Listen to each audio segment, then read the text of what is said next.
पुढली बातमी पाहूयात। परळीमध्ये सुरेश धसांना काळे झेंडे दाखवलेले आहेत। आक्रमक आंदोलकांनी धसांची गाडी सुद्धा अडवली। सुरेश धसांविरोधामध्ये चले जावच्या घोषणा करण्यात आलेल्या आहेत। धनंजय मुंडेंच्या भेटीवरून सुरेश धसांवरती नाराजी आहे आणि त्यामुळेच परळीमध्ये सुरेश धस यांना काळे झेंडे दाखवले गेलेत।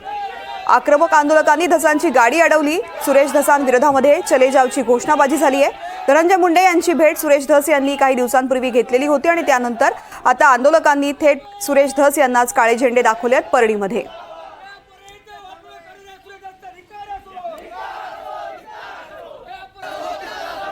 सुरेश धस यांनी धनंजय मुंडे यांच्यावरती आरोप केले आणि त्यानंतर त्यांची प्रकृतीची विचारपूस करण्यासाठी भेट सुद्धा घेतली। यामुळे अनेक कार्यकर्ते नाराज आहेत। परळीमध्ये सुरेश धसांना काळे झेंडे दाखवले गेले आहेत। आंदोलक आक्रमक होते। धसांची गाडी सुद्धा अडवण्याचा प्रयत्न झाला। त्यावेळेस पोलिसांनी कार्यकर्त्यांना बाजूला केलं। सुरेश धस यांच्या विरोधामध्ये आक्रमक आंदोलकांनी चले जावची घोषणाबाजी सुद्धा केली आहे। स्वानंद पाटील माझे सहकारी या संदर्भातली माहिती देत आहेत। स्वानंद, परळीमध्ये नेमकं काय घडलं? तृप्ती, आज जे सुरेश धस आहेत हे महादेव मुंडे त्यांच्या कुटुंबियांची भेट घेण्यासाठी आले होते।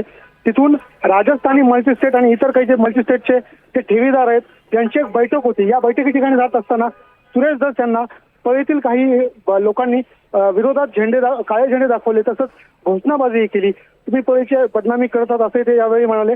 एकंदरीत त्यावेळी काही वेळ तणावाचे वातावरण निर्माण झाले होते। मात्र पोलिसांनी या सगळ्या आंदोलकांना आता ताब्यात घेतलेलं आहे आणि या ठिकाणची जी आता स्थिती थोडी तणावपूर्ण आहे। मात्र आता या ठिकाणी शांतता प्रस्थापित झाली असं म्हणावं लागेल। मात्र सुरेश धस हे ठेवीदारांच्या बैठकीत आले होते आणि हे त्याच दरम्यान ही घोषणाबाजी करण्यात आली आहे। निश्चित स्वानंद, धन्यवाद संपूर्ण माहितीसाठी। तर सुरेश धस यांना आंदोलकांनी काळे झेंडे दाखवले, अडवण्याचा प्रयत्न केला, मात्र सध्याची परिस्थिती नियंत्रणामध्ये आहे।